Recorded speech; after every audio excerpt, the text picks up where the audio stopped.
لیکن سچی بات یہ ہے کہ ایسی گفتگو ان جلسوں میں کیا ہو، کئی بار ان درسگاہوں میں بھی نہیں ہوتی جہاں تاریخ پڑھائی جاتی ہے۔ حضور سیدنا سرکار غوث اعظم رضی اللہ تعالیٰ عنہ کے حالات کو، آپ کے زمانے کا جو پولیٹیکل سینوریو تھا اور جو سوشل سینوریو تھا، اس کو آپ نے جس طرح سے بیان کیا، اس کے اس وقت دینی حالات کیسے تھے، اور پھر ان حالات میں غوث اعظم نے انقلاب کیسے برپا کیا، اور بزرگوں کی تعلیمات کیسے انقلاب برپا کرتی ہیں، یوں کہہ لیجئے کہ ایک لمبی چوڑی کتاب کا خلاصہ آپ نے تھوڑی دیر میں بیان فرمایا۔ تو اس کی بے پناہ قدر کرنی چاہیے، اور اس طرح کے لوگوں کی قدر کرنی چاہیے۔ جو قومیں نعمتوں کی قدر نہیں کرتی، اپنی صلاحیتوں کو نہیں پہچانتی، ان کے بیچ سے صلاحیتیں، ان کے بیچ سے نعمتیں اٹھا لی جاتی ہیں، اور یہ مسلسل ہوا ہے، ہو رہا ہے۔ جب ہم نے قیادتوں کی قدر نہ کی تو قیادتوں سے محروم ہو گئے، جب نعمتوں کی قدر نہ کی تو نعمتوں سے محروم ہو گئے، جب علمی مزاجوں کی قدر نہ کی تو علمی مزاج سے، اس ذوق سے خالی ہو گئے، اور جن چیزوں کی قدر کی وہ آج بھی ہمارے بیچ ہیں۔ جیسے ہم نے نظر و نیاز کی قدر کی، جلسوں کی قدر کی، اور بہت ساری رسموں کی قدر کی، تو وہ ہیں۔ تو ہمیں فرق کرنا ہوگا کہ پیتل کیا ہے، سونا کیا ہے، اور اس سلسلے میں اپنا شعور بہت زیادہ بیدار کرنے کی ضرورت ہے۔ اللہ رب العزت حضرت کو سلامت رکھے، اس گفتگو کو سلامت رکھے، اس فکر کو سلامت رکھے۔ مجھے عنوان دیا گیا ہے کہ قوم مسلم کا عروج و زوال، عروج کیسے ممکن ہے، زوال کیوں ہوا، اس پر کچھ دیر گفتگو کروں۔ یہ بہت سینسیٹیو سبجیکٹ ہے، اور اس کی نبض پکڑ پانا بھی قدرے مشکل ہوتا ہے۔ حالات کے اکارڈنگ چیزیں بدلتی ہیں، سچویشن کے اکارڈنگ ریزنز بھی الگ ہو جاتے ہیں، اور اس کا سولوشن بھی الگ ہو جاتا ہے۔ اگر ہم Indian Muslim as a Muslim Indian perspective میں غور و فکر کریں، ڈیموکریٹک سسٹم کے اکارڈنگ غور و فکر کریں، تو چند اسباب ہیں جن پر ہم سب کو توجہ دینی چاہیے۔ لیکن اس سے پہلے میں نے جو آیت کریمہ آپ کے سامنے پیش کی ہے، اس آیت کریمہ کو بھی ذرا ڈھنگ سے اور سلیقے سے سمجھ لیں کہ اس سلسلے میں اللہ کی قدرت کا اصول کیا ہے۔ اللہ نے ارشاد فرمایا، ان اللہ لا یغیر ما بقوم حتی یغیروا ما بانفسہم، جس کا با محاورہ اور آسان ترجمہ یہ ہے کہ بے شک اللہ کسی بھی قوم کے حالات اس وقت تک نہیں بدلتا جب تک کہ کوئی قوم اپنے حالات بدلنے کی پہل نہ کرے۔ تو پہلے ہمیں اپنے حالات کو بدلنے کی کوشش کرنی ہوگی، اللہ کی رحمت ضرور دستگیری فرمائے گی۔ اور یہ صرف ایک آیت یا اس کا ترجمہ نہیں، بلکہ اللہ کی سنت جاریہ ہے، اس کی قدرت کا ریگولر نیم ہے، اصول ہے۔ جو اصول تمام قوموں پر اپلائی ہوا، ہم پر بھی اپلائی ہوتا ہے۔ جن قوموں نے ترقیاں کی، اسی اصول کی وجہ سے ترقیاں کی، اور جو قومیں تنزلیوں کا شکار ہوئیں وہ بھی اسی اصول کی وجہ سے ہوئی۔ یعنی یہ ایک صرف آیت یا اس کا ترجمہ نہیں، ایک ریگولر اصول ہے۔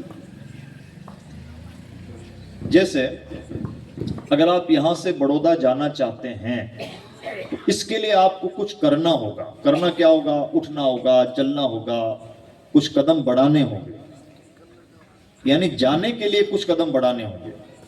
اگر آپ کو جانا ہی نہیں ہے تو کچھ کرنے کی ضرورت نہیں ہے، بلکہ جو کرنے کا کام ہے وہ نہ کیا جائے تو انسان جہاں کا تہاں پڑا رہے گا۔ تو ترقی کرنے کے لیے ہاتھ پاؤں مارنے کی ضرورت ہوتی ہے، تنزلی کا شکار ہونے کے لیے کچھ کرنے کی ضرورت نہیں۔ جو کرنے کا کام ہے نہ کیا جائے تو آٹومیٹکلی انسان پسماندگی کا شکار ہو جاتا ہے۔ اللہ رب العزت نے قرآن پاک میں ایک قوم کا بار بار ذکر فرمایا، اور نہایت بدبخت قوم بنی اسرائیل آج کے زمانے کے اعتبار سے، اس کا قرآن پاک میں ذکر ہوا، اور اس کے 3 چہرے اسپیشل طور پر ذکر کیے گئے۔ قوم بنی اسرائیل پر ایک زمانہ ایسا گزرا جب وہ فرعون کی بدترین غلامی کی زندگی گزار رہے تھے، اور فرعون نے گویا ان سے جینے کا بھی حق چھین لیا تھا۔ یہ قرآن پاک میں تفصیل سے مذکور ہے۔ پھر اللہ نے کرم فرمایا، حضرت سیدنا موسیٰ علیہ السلام کو مبعوث فرمایا گیا، اور موسیٰ علیہ السلام نے اپنی قوم کو فرعونیوں کے جبر سے باہر نکالا، اور اللہ رب العزت نے حضرت موسیٰ کے ہاتھوں قوم بنی اسرائیل کو فرعون سے نجات عطا فرمائی۔ ایک لمبا چوڑا قصہ ہے جو ایک چہرہ ہے۔ پھر اللہ نے کرم یہ کیا کہ اتنا ہی نہیں کہ فرعون کی غلامی سے نکالا، بلکہ بے پناہ عزتوں سے نوازا، نعمتوں سے نوازا قوم بنی اسرائیل کو۔ اتنی نعمتوں سے نوازا کہ اللہ نے ایک موقع پر ارشاد فرمایا، یا بنی اسرائیل اذکروا نعمتی التی انعمت علیکم وانی فضلتکم علی العالمین۔ اے بنی اسرائیل، میری نعمتوں کو یاد کرو، اس بات کا بھی چرچا کرو، یاد کرو کہ میں نے تمہیں پوری کائنات پر فضیلت عطا فرمائی۔ یعنی ایک زمانہ وہ کہ بدترین غلامی کی زندگی جہاں جینے کا بھی حق چھین لیا گیا، اور ایک زمانہ ایسا آیا کہ پوری کائنات پر فضیلت۔ اللہ نے بے پناہ فضیلتوں سے نوازا۔ مسلسل اس قوم میں انبیاء کرام کو مبعوث فرمایا گیا، نبیوں پہ نبی بھیجے گئے، آسمانی صحیفے بھیجے گئے۔ عالم یہ کہ اس قوم کے لیے جنت سے غذائیں نازل کی گئیں۔ ہماری زندگی کا سب سے بڑا پرابلم 2 وقت کا کھانا ہی تو ہے۔ اس سے بڑی کسی قوم کے لیے سعادت کیا ہو سکتی ہے کہ اس کے لیے کھانا بھی جنت سے بنا بنایا نازل ہو؟ لیکن شیطانیت دیکھیے کہ جس قوم کے لیے جنت سے غذا نازل ہوتی تھی اسے وہ پسند نہیں آیا، بلکہ تمنا کرنے لگے اور کہنے لگے ہمیں لہسن پیاز چاہیے۔ یہ اس قوم کا عالم۔ کیسے کہتے تھے ایک ہی کھانا ہمیشہ کھائیں، یہ نہیں کہتے تھے کہ جنتی کھانا، بلکہ کہتے تھے لن نصبر علی طعام واحد، ایک کھانا ہمیشہ کیسے کھائیں؟ زبان کو ذرا چٹخارے چاہیے، ٹیسٹ چاہیے الگ الگ قسم کے۔ یعنی ایسی بے صبری ہی نہیں، بلکہ بدتمیز قوم جو جنتی کھانا بھی، جنتی کھانوں کے ساتھ بھی گویا الگ قسم کا سلوک کر رہی ہے۔ اللہ نے انعامات فرمائے، اور قوم بنی اسرائیل نے ریئیکشن کے طور پر نافرمانیاں کی۔ نافرمانیوں میں کیا نافرمانیاں؟ قرآن کہتا ہے وَيَقْتُلُونَ النَّبِيِّينَ بِغَيْرِ الْحَقِّ، یہ وہ بدبخت قوم ہے جو نبیوں کا ناحق قتل کر دیتی۔ اور کیا بدتمیزیاں کی؟ یحرفون الکلم عن مواضعہ، اللہ کی آیتیں بدل ڈالتے تھے۔ اللہ نے کچھ نازل فرمایا، کچھ کا کچھ بنا دیتے تھے۔ اور کیا کیا؟ نہایت گھمنڈ کا شکار ہو گئے اور کہنے لگے پوری کائنات کی کیا ویلیویشن ہے۔ اور تھنکنگ آج بھی وہی ہے اس بلٹ کی۔ آج بھی پوری دنیا کو گھاس پھوس سمجھتے ہیں، خس و خاشاک سمجھتے ہیں، اور اس لائق سمجھتے ہیں کہ جتنا استحصال کر لیا جائے، جتنا شوشن کر لیا جائے، ہمارے لیے سب روا ہے۔ کہتے تھے نحن ابناء اللہ و احباؤہ، معاذ اللہ ہم اللہ کے بیٹے ہیں، اللہ کے محبوب ہیں۔ اور نظریہ تھا لن يدخل الجنت الا من كان هودا او نصارى، جنتی ہونے کے لیے ہمارا سرٹیفکیٹ چاہیے۔ اور تمناؤں کا عالم یہ تھا۔ قرآن پاک کہتا ہے وَلَن تَرْضَ عَنْكَ الْيَهُودُ وَلَا النَّصَارَى حَتَّى تَتَّبِعَ مِلَّتَهُمْ، اے نبی یہ وہ شاطر اور بدبخت قوم ہے جو آپ سے اس وقت تک راضی ہو ہی نہیں سکتی جب تک کہ آپ یہودی یا عیسائی نہ بن جائیں۔ جو امام الانبیاء کو اپنے جیسا بنانے کا گمان پالتے ہوں، وہ ان بھولی بھیڑوں کو کس گنتی میں شمار کرتے ہیں؟ یہ ان کی شرارت ہے، یہ ان کا گھمنڈ، یہ ان کی بدتمیزیاں۔ اللہ نے انعامات فرمائے، نعمتوں پہ نعمتیں دی۔ میدان تی میں عذاب بھی نازل ہوا تو عذاب کے اندر بھی نعمتیں رہیں کہ ناخن نہیں بڑھتے تھے، جسم گندا نہیں ہوتا تھا، کپڑے پرانے نہیں ہوتے تھے۔ یعنی عذاب میں بھی اللہ کا انعام رہا۔ لیکن نہایت بدبخت قوم، موسیٰ علیہ السلام کی نافرمانیاں، ہارون علیہ السلام کی نافرمانیاں، دوسرے جو نبی بھیجے گئے ان کو ستانا کیا قتل تک کر ڈالتے تھے۔ اس طرح سے بدتمیز قوم۔ یہ دوسرا چہرہ۔ اب تیسرا چہرہ، پہلے بدترین غلامی سے نکالا، پھر مسلسل انعامات، اور اس کے ریئیکشن کے طور پر سیم ٹائم ان کی نافرمانیاں۔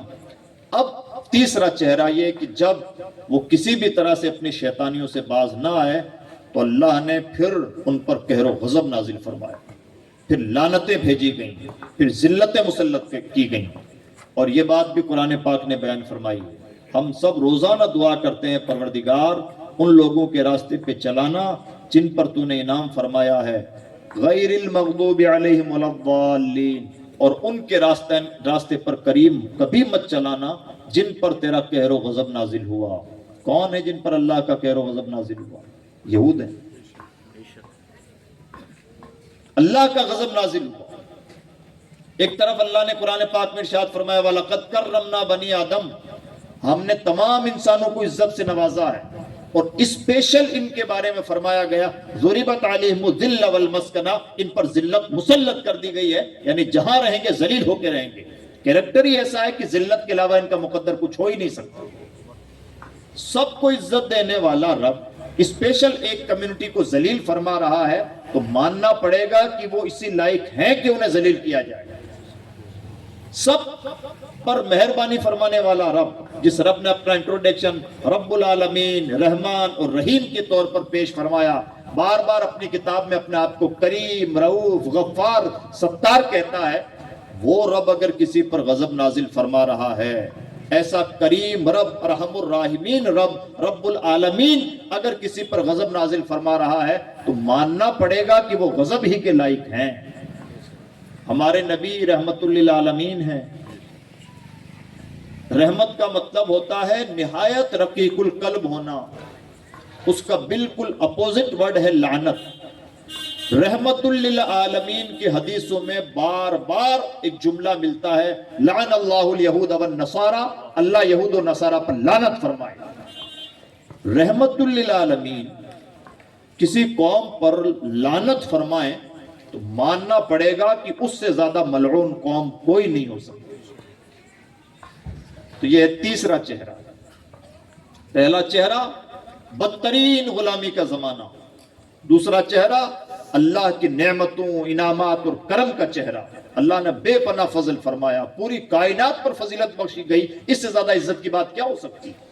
لیکن جب یہ عزت ہضم نہ ہوئی، جب اللہ کی نعمتوں کی ناشکری ہوئی، جب مسلسل معصیتوں میں گرفتار رہے اور ظلم و زیادتی میں گرفتار رہے، گھمنڈ کا شکار رہے، نافرمانیوں میں مبتلا رہے، تو تیسرا چہرہ یہ کہ اللہ نے غضب نازل فرمایا، ذلیل فرمایا اور ہمیشہ کے لیے ذلت و رسوائی اور غضب اور لعنت ان کا مقدر بن گئی. یہ تین چہرے قرآن پاک نے پیش فرمائے. تو کیا صرف یہود کے ساتھ ایسا ہوا یا قوم بنی اسرائیل کے ساتھ ایسا ہوا؟ جی، یہ نظام قدرت ہے، بڑا کریم ہے، ہلکے لوگوں کو عزت سے نواز دیتا ہے، پھر امتحان لیتا ہے لیبلوکم ایکم احسن عملا. آزمائش ہوتی رہتی ہے کہ کون کس کسوٹی پر کھرا اترتا ہے اور کس کا ظرف کتنا بلند ہے. یہ سب ساتھ ساتھ چلتا رہتا ہے. نعمتیں امتحانات ساتھ ساتھ چلتے ہیں. دولت ملی ہے اس کا مطلب یہ نہیں ہے کہ ہم ناک بن کے بیٹھ جائیں اور مان کے چلیں کہ بے مہارے جو چاہیں سو کریں. جہاں دولت ہے وہیں امتحان ہے. تو یہ چیزیں ساتھ ساتھ چلتی رہیں. اور پھر جب انہیں نعمتیں ہضم نہ ہوئی، نافرمانی میں مبتلا ہوئے، تو اللہ نے قیامت تک کے لیے ذلیل فرمایا. اور یہی اصول تمام قوموں پر، تمام امتوں پر اور ہم سب پر بھی اپلائی ہوتا ہے. ہم پر کیسے اپلائی ہوتا ہے؟ ایک اجنبی ملک میں اسلام کی گونج شروع ہوئی، عرب مکہ کی سرزمین سے، اور وہاں سے اسلام ٹرانسفر ہو کے یہاں تک پہنچ گیا. یہ بالکل اجنبی ملک ہے، اس کے لیے کنیکشن تھا عربوں سے ہندوستانیوں کا، لیکن بہت گہرا کنیکشن نہیں تھا، اس لیے کہ سمندر کی کھائیاں بہت بڑی تھی اور بڑی گھاتک تھی. تھوڑا موڑا رسمی ٹائپ کا تجارتی تعلق تھا اور تاجروں کا آنا جانا لگا رہتا تھا، لیکن مان لیا جائے کہ کوئی بہت بڑا بزنس ہوتا تھا تو ایسا نہ تھا. اور جو کچھ بھی تعلق تھا وہ بزنس کا تعلق تھا، تہذیبوں کا تعلق نہیں تھا. وہاں کا کلچر بالکل الگ، یہاں کا کلچر بالکل الگ. وہاں کے مذاہب و نظریات بالکل الگ، یہاں کے مذاہب و نظریات بالکل الگ. لیکن وہ مذہب جو وہاں سے شروع ہوا، 1 صدی پورا ہونے سے پہلے پہلے اللہ نے اتنا کرم فرمایا کہ کیرلا کے ساحل پر صحابہ کرام کپڑا بیچنے کے لیے تشریف لائے، اور اللہ نے کیا مزاج عطا فرمایا تھا نبی کے غلاموں کو کہ ان کے کپڑا بیچنے کا انداز دیکھ کر کے انڈیا کے لوگوں نے کلمہ پڑھنا شروع کر دیا. اور نتیجہ کیا نکلا؟ چند لوگوں سے آج کروڑوں کی تعداد موجود ہے. اور کرم والا کرم یہ آج تو آج کچھ ہی سالوں کے بعد اللہ نے اسلام کو ایسی ترقی عطا فرمائی. دیکھیے عروج کسے کہتے ہیں. چند ہی سالوں میں اللہ نے ایسی ترقی عطا فرمائی کہ کئی سو سال تک اس اجنبی سرزمین پر کلمہ حکومت کرتا رہا. کلمہ گو حکومت کرتے رہے. اب وہ جیسے تھے لیکن کلمہ گو تو تھے. اجنبی ملک میں پنپنے والا مذہب ایک دور افتادہ ملک میں جا کے حکومت کرنے لگ جائے، یہ چھوٹا انعام نہیں. لیکن کیا اللہ نے تو یہ کیا کہ اجنبی زمین پر اس طرح سے عزت سے نوازا، اور جن کے ہاتھوں میں حکومت آئی انہوں نے تاج محل تعمیر کیے، انہوں نے لال قلعے تعمیر کیے، بڑے بڑے محل بنائے، عیش و آرام کیے، ناز نخروں میں مبتلا رہے. پر جب یہ سب کچھ ہوا، اللہ نے عزت اس لیے تو نہیں دی تھی کہ ناز نخرے کیے جائیں، پر یہ اصول ہے. مال اس لیے نہیں ملتا کہ عیاشی کی جائے، بڑی بھول ہے انسان کی. علم اس لیے نہیں ملتا کہ گھمنڈ کیا جائے. عزت اس لیے نہیں ملتی کہ ناز نخرے کیے جائیں. جو نعمت ہے سیم ٹائم وہی چیز زحمت بھی بن سکتی ہے. یہ فخر کا نہیں شکر کا موقع ہوتا ہے. اللہ نے عزتوں سے نوازا، مسلسل عزتوں سے نوازا، اقتدار سے نوازا، مال و دولت سے نوازا، حکومت سے نوازا.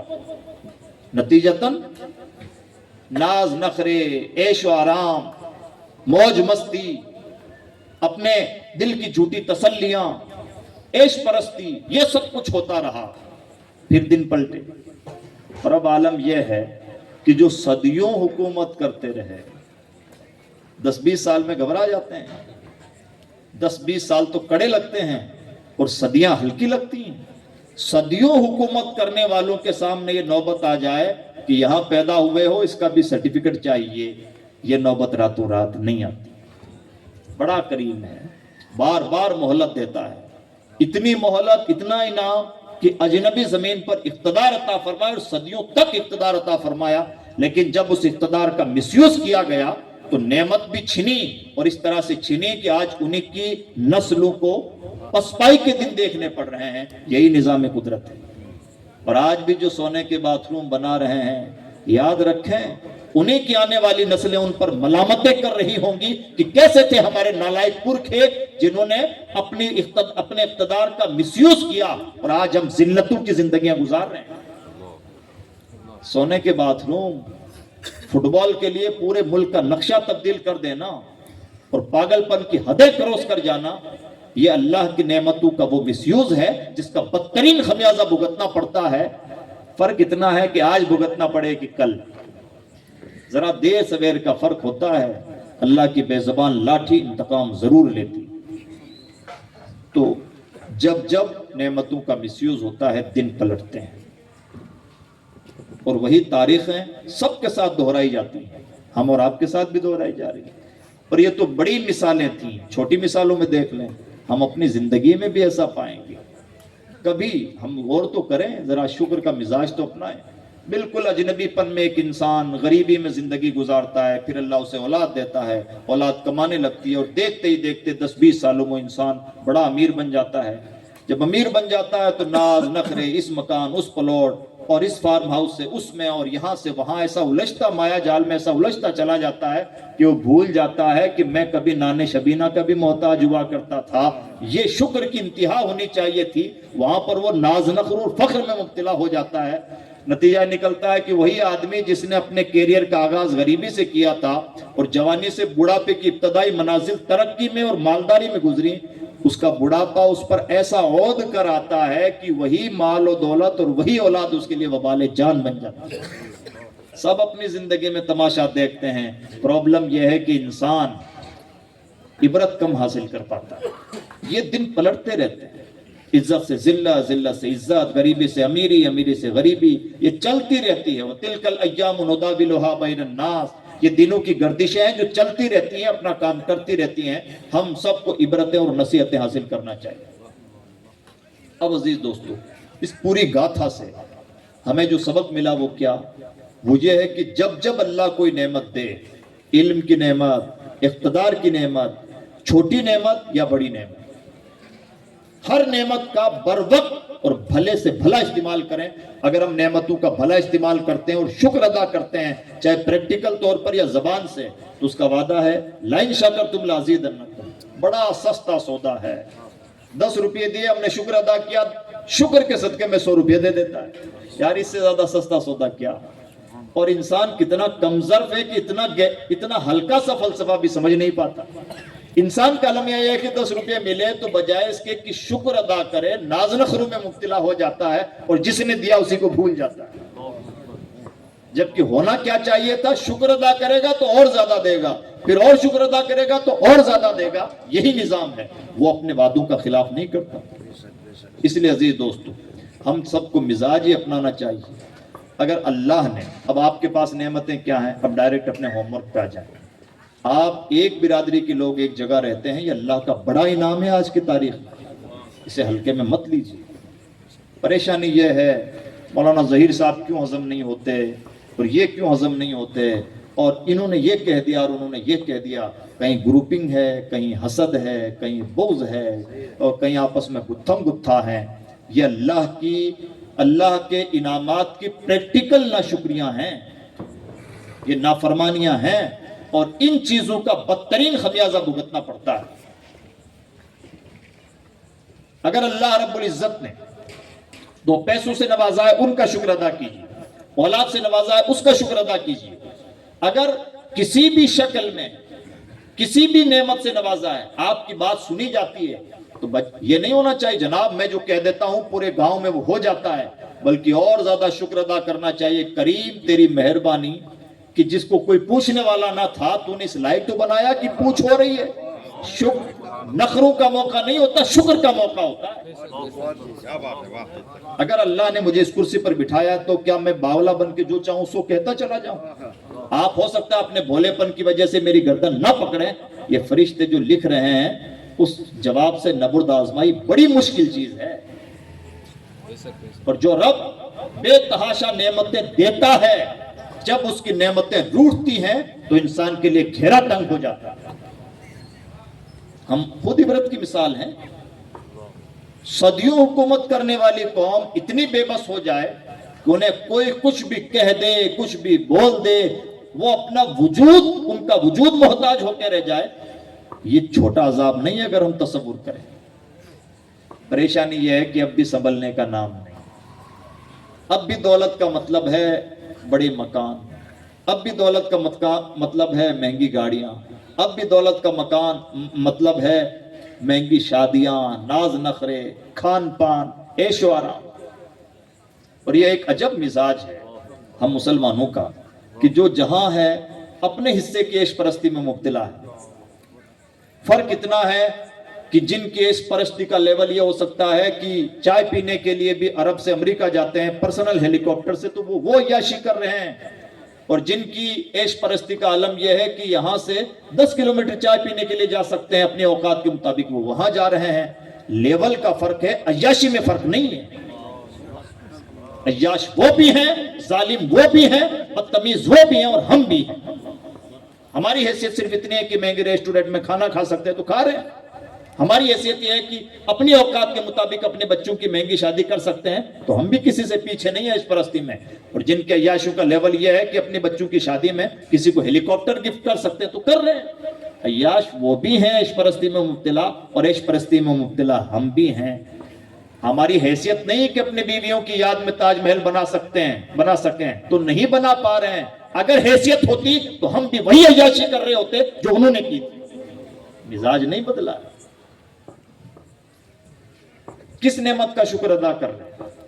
اللہ نے ایک برادری میں بنایا تو آپس میں لڑ رہے ہیں, بجائے اس کے کہ شکر ادا کریں. کریم کئی ہمارے اپنے ملک میں صبح سے شام تک کئی گھٹنائیں ایسی گھٹتی ہیں, ایسی مسلسل خبریں سننے کو ملتی ہیں, جہاں ایک آدھ ہیں, دبے کچلے ہیں, مر کے جی رہے ہیں. مہربانی تیری کہ تو نے اتنی جمعیت عطا فرمائی. موقع تو تھا شکر کا, اور ہیں آپس میں گتھم گتھا. یہی ہے المیہ. اتنی نعمتیں عطا فرمائیں کہ اقتدار عطا فرمایا, بڑی بڑی چیزوں کے ڈاکومنٹ نہیں اور کوئی احساس نہیں. آج آپ کے وقت بورڈ کے ممبر کیا نام ان کا، توفیق بھائی، ان سے ملاقات ہوئی. میں نے اسپیشلی ملاقات کی کہ وقف بورڈ کے ممبر ہیں، وقف بورڈ کی گردن بیچاری بیچ میں ہے، مرغ کی گردن بنی ہوئی ہے اس کی، اور یہ حالات بھی اللہ کی ناراضگی کی دلیل ہے.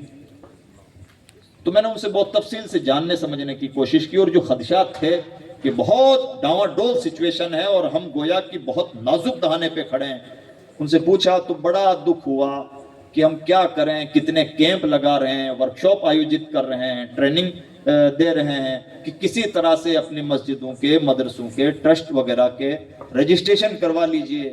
آتے ہیں، باتیں سنتے ہیں، سر ہلاتے ہیں، چائے پیتے ہیں، چلے جاتے ہیں، لوٹ کے آتے ہی نہیں. اب کس زبان سے اس قوم کو سمجھایا جائے؟ یاد رکھیے، جو بھی کسی مدرسے کا، مسجد کا، درگاہ کا، قبرستان کا، عیدگاہ کا، امام باڑہ کا صدر، سیکریٹری یا کسی بھی اینگل سے ذمہ دار ہے، اور ذمہ دار رہتے ہوئے اگر ڈاکومنٹ میں کمی کجی پائی جاتی ہے، اللہ کی بارگاہ میں اس شخص کو جواب دینا پڑے گا، اور اس کے لیے جواب دہی بڑی مشکل ہوگی. کہ ہمارا کام صرف لائٹ پانی کے بل جمع کروانا ہے؟ جب پورا وجود ہی ڈاواڈول ہو اور ہم ذمہ دار ہیں تو باز پرس کس سے ہوگی؟ جو ذمہ دار ہے اسی سے باز پرس ہوگی. بڑا آسان ہے صدر صاحب کہلوا کے گلے میں پھول اور ہار پہن لینا، بڑا مشکل ہے اپنی ذمہ داریوں سے نبردآزما ہونا. جہاں جہاں ذمہ داریاں ہیں، جہاں جہاں عہدے ہیں، وہاں وہاں ذمہ داریاں ہیں. اگر آپ مسجد کے صدر ہیں، صدر نہیں جناب، ذمہ دار ہیں، خادم ہیں. فخر کا موقع نہیں، شکر کا موقع ہے اور ڈرنے کا موقع ہے. قریب میں جب تک تیرے گھر کا غلام ہوں، خادم ہوں، کوئی چوک نہ ہو جائے اور کوئی کوتاہی نہ ہو جائے. ہر آدمی اپنی ذمہ داریوں سے اسی طرح سے دائیں بائیں ہو رہا ہے. باپ ہے تو باپ ہونے کا حق ادا نہیں کر رہا ہے، اولاد یتیموں جیسی زندگی گزار رہی ہے. شوہر ہے تو رات 12 بجے تک آوارہ گردی کا شکار ہے، اور عورت موبائل میں مست ہے. یعنی شوہر شوہر ہونے کا، بیوی بیوی ہونے کا، ماں باپ ہونے کا، اولاد اولاد ہونے کا، صدر ہونے کا، امام ہونے کا، مقتدی ہونے کا، پیر ہونے کا، اور مرید ہونے کا. کوئی کسی کا حق ادا نہیں کر رہا. یعنی ہم اجتماعی مجرم ہیں، سب اپنی اپنی جگہ مجرم ہیں، اور سب اپنی اپنی جگہ پریکٹیکل طور پر نعمتوں کے ناشکر گزار ہیں. اور جب کوئی قوم اجتماعی جرائم میں مبتلا ہوتی ہے تب جا کے اس کے لیے گھیرا تنگ ہوتا ہے. اللہ کی زمین اتنی کشادہ اور کسی کے لیے تنگ ہو جائے، آسانی سے ایسا نہیں ہوتا ہے. اور اگر زمین تنگ ہو جائے تو اس کا دوسرا مطلب یہ ہے کہ بڑی چوک ہوئی ہے جس سے اجتماعی توبہ کی ضرورت ہے، پریکٹیکل توبہ کی ضرورت ہے. اس لیے اپنی اپنی ذمہ داریاں نبھائیں. بہت کچھ کرنے کی ضرورت نہیں ہے. کرنے کا کام یہ ہے ان دیگوں کی تعداد کم کیجیے. بہت معذرت کے ساتھ حضرت علامہ ظہیر صاحب نے جو کچھ کہا وہی میرا بھی موقف ہے. ہم لوگ یہ ثابت کرنے والے ہیں کہ جائز ہیں، لیکن یہ ثابت کریں گے کہ جائز ہے، لیکن ساتھ ہی یہ بتائیں گے کہ ان سے کہیں زیادہ ضروری یہ ہے کہ غوث پاک کی تعلیمات کو زندہ کیجیے. مجھے دکھ ہوتا ہے، اندور میں بتایا گیا کہ صرف محرم شریف میں 40 لاکھ کا کھچڑا کھاتے ہیں وہاں کے لوگ. میں نے مبارکباد دی، آپ کا پیٹ بڑا مضبوط ہے، آپ کو مبارک. شرمناک بات ہے.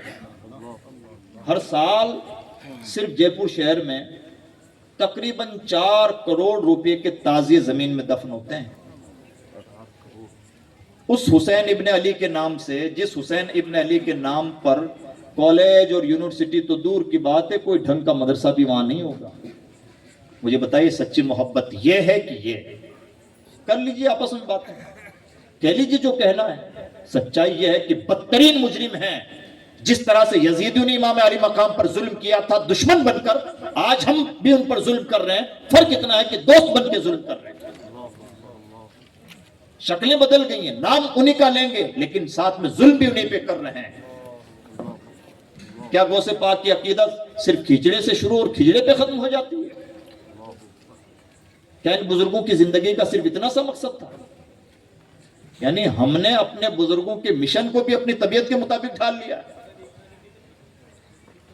آپ کے امام صاحب آپ سے کہیں کہ نماز پڑھنا چاہیے اور ہم کہیں جناب امام صاحب کے جوتے بڑے خوبصورت ہیں لہٰذا ہمیں بڑودہ سے جوتے خرید کے لانا چاہیے. کہاں کی بات کہاں پہنچا دی.